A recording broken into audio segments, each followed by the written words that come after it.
Hello there. So today I was going to talk about the recent 4th of July holiday. Now, of course, 4th of July already happened, so you might think, why am I talking about it now? I do want to share the footage of what 4th of July in Seattle looks like. Hope you enjoy, but I thought this would be a good time to just tell some of my 4th of July related stories. Nobody wants to tune in and watch fireworks because you've seen one fireworks show, you've seen them all, right? But I thought this would be a good topic to bring up and just talk about 4th of July and different 4th of Julys that I've spent in the past. Just like when I did my New Year's Eve video to tell you what that was like. Let's go ahead and get started.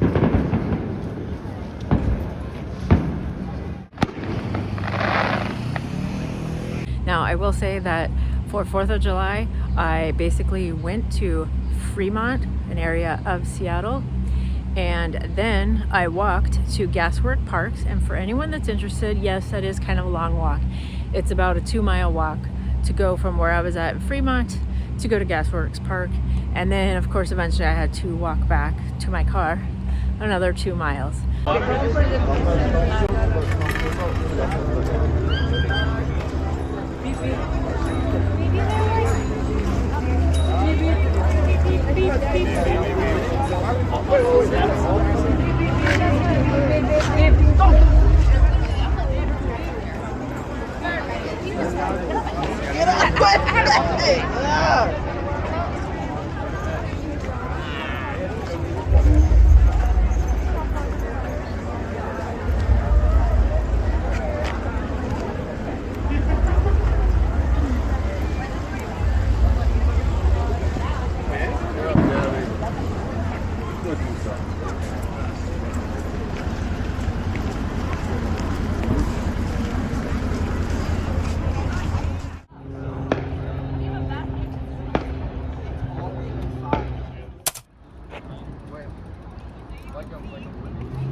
So why did I start in Fremont? Well, because 10 years ago when I moved to Seattle, that was where I went for 4th of July because I didn't really know where to go for 4th of July. I didn't know where all the fireworks were going to be. And so I heard there were people that would ride these boats in Fremont that would be all lit up, and it's kind of like a party boat situation. And so I went there and I wanted to check it out. And to be honest, when I went 10 years ago, I probably saw one boat that had a whole bunch of Christmas light type lights on it. And they were playing music and they were cheering and chanting and having a good time. And then that was it. I didn't see any fireworks. And that was that. It was kind of fizzled out. So I guess I just wanted to go back and kind of relive my experience from 10 years ago, from when I very first moved to Seattle, to kind of check it out, see what's changed, what stayed the same. And I would say this year things were a whole lot different.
All right, now where it's a lot more quieter. So let's talk about what it was like, I don't know, years ago, back in the 80s, back when I was a kid, what 4th of July used to be like. So I would say 4th of July was kind of a lot of fun. My family, we would usually go to this local shopping mall, and you could park at the mall, and then you'd sit in the big, huge parking lot of the shopping mall and watch fireworks. And I can remember that being a really enjoyable thing. Now, a couple years after doing that, I can remember my family went and the shopping mall parking lot was completely full and there was nowhere to park. And so my family decided, oh, well, we're just going to go back home. So, sorry, that was me waving to someone. So we were just going to go back home. We were just going to skip the whole 4th of July fireworks thing. And I was pretty bummed about that, being a kid and all. You know, I kind of really wanted to watch the fireworks. And I felt like, kind of like, as years went on, like my family just kind of stopped caring about 4th of July. We never did barbecues or anything like that, but we just, you know, like going to see fireworks wasn't like a big deal anymore like it used to be when I was a kid. And so that's kind of sad because, you know, I have fond memories of that, but, you know, times change.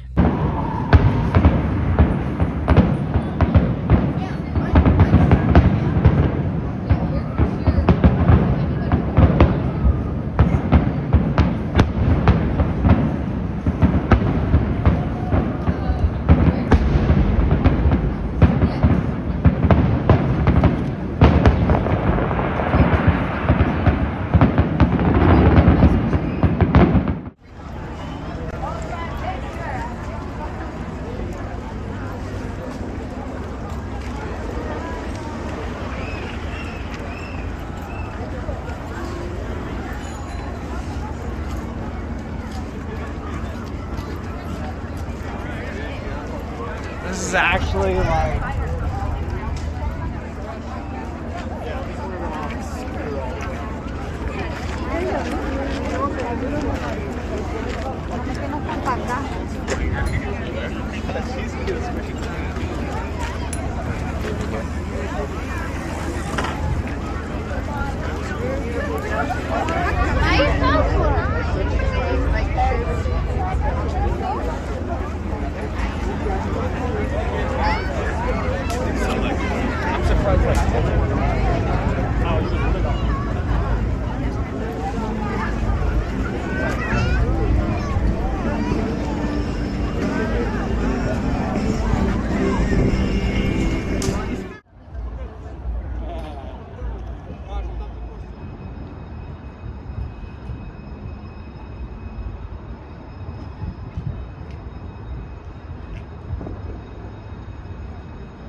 So now I'm going to talk about probably about the time I was 12 years old.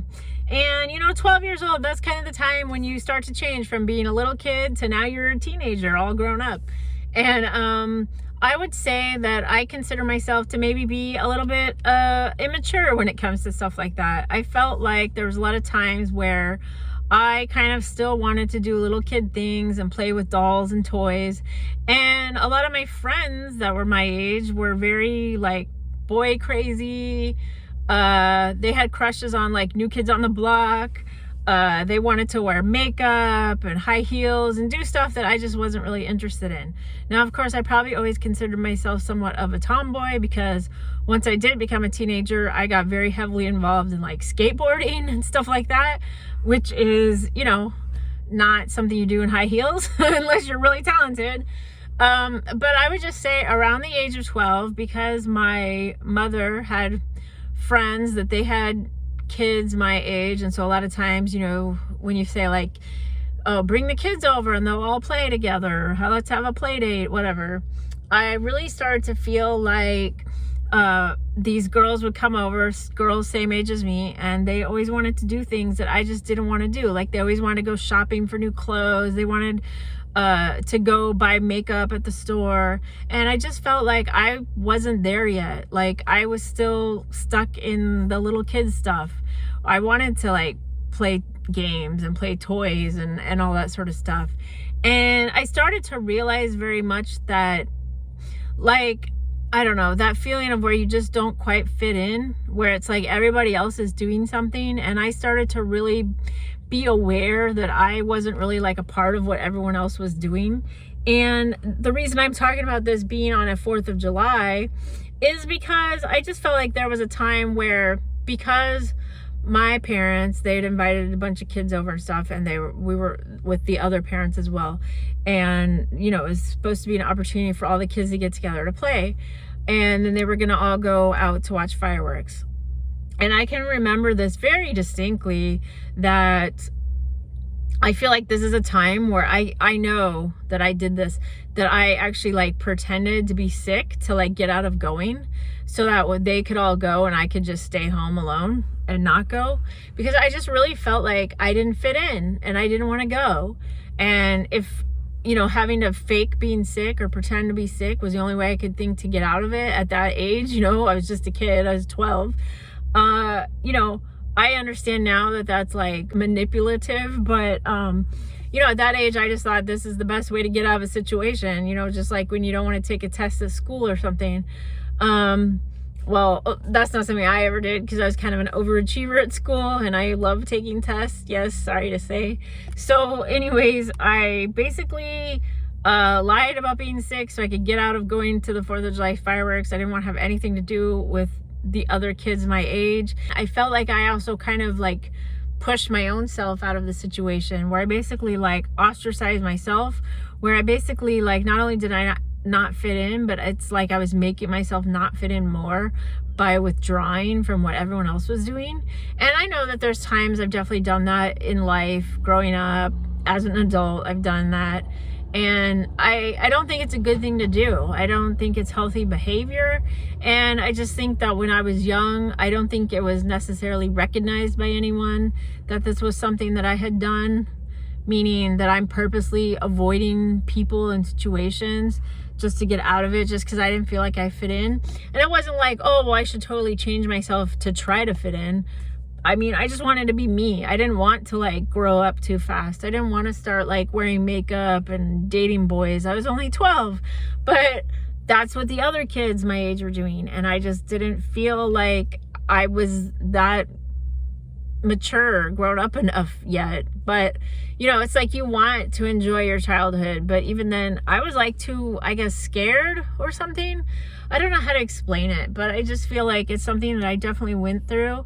And I'm very much aware of it looking back on it. And you're probably wondering like, okay, well, that's a 4th of July memory to remember.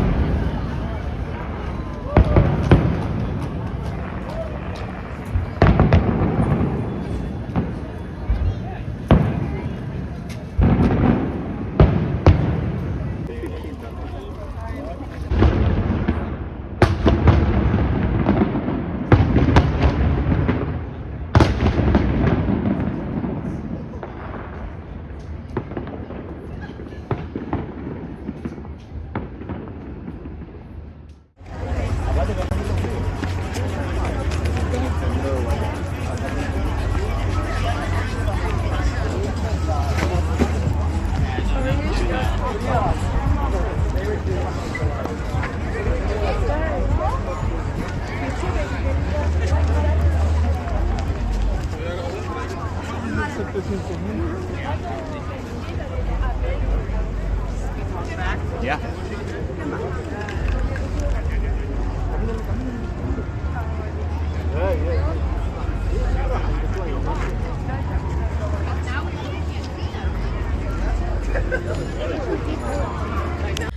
But I will talk about another time where I worked for a company when I was older.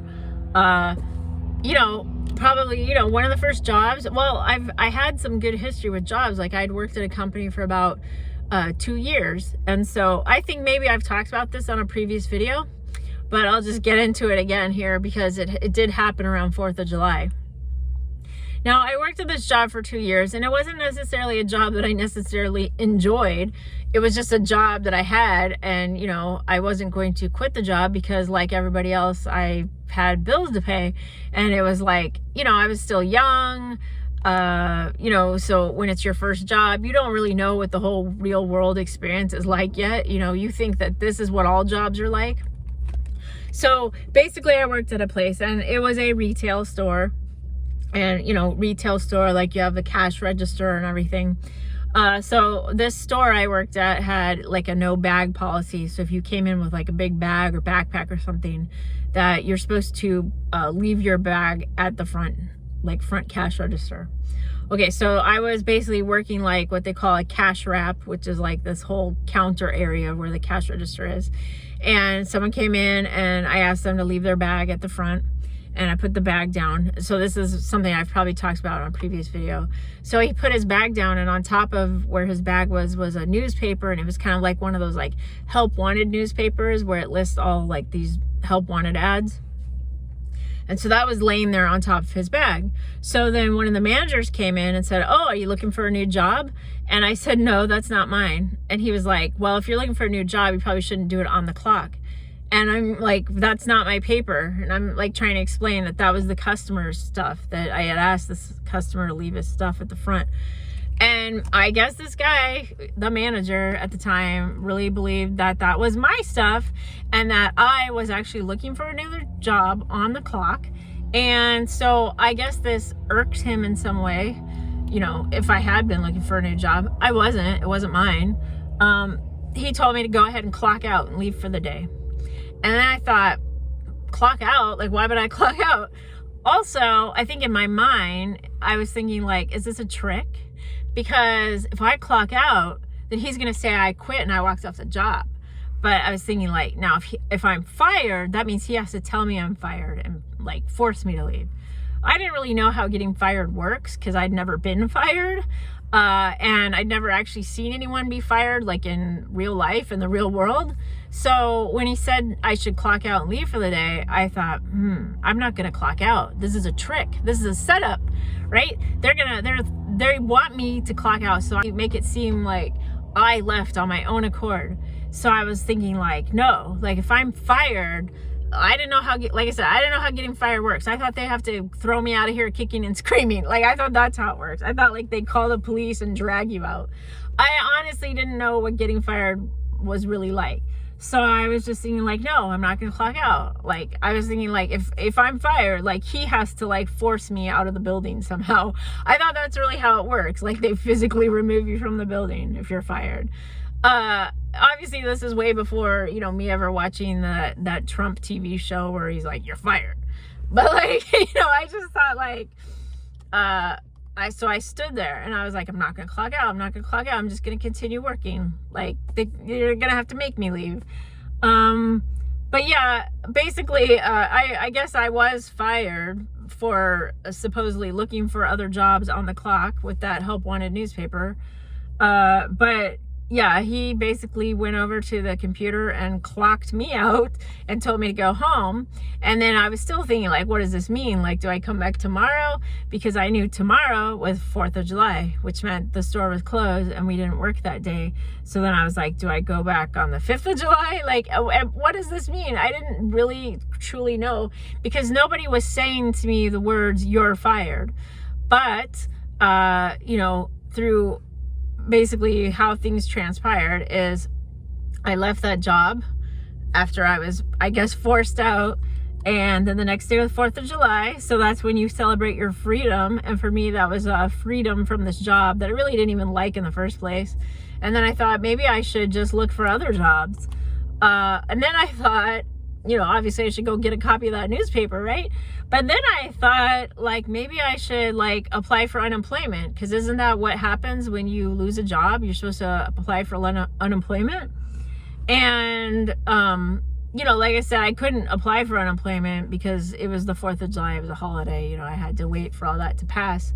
And this is back in the days when you actually had to go to an office and apply for unemployment. Like, you didn't do it all online. This is a long time ago. Okay.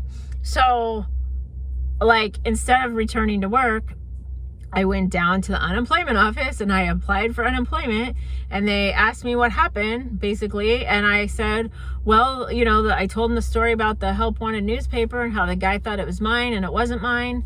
And, you know, and then he told me to clock out and, you know, and all that stuff. I explained the whole story, and they were like, well, you know, it sounds like you didn't do anything wrong. You know, you lost your job through no fault of your own, blah, blah, blah. And apparently, you know, this is where I learned that there's certain things a job has to do before they fire you. Like, they're supposed to, like, write you up. They're supposed to give you a warning.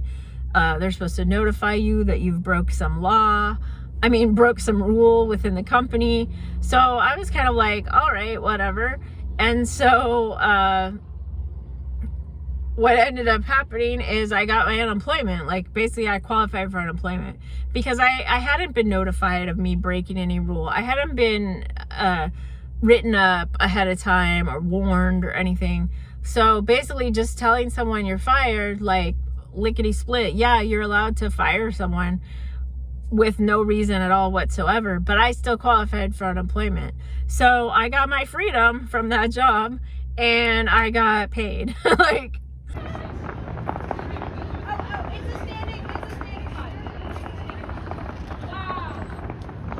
You know why we can see it before we hear it? Because light moves faster than speed. Light moves faster than speed? I meant light.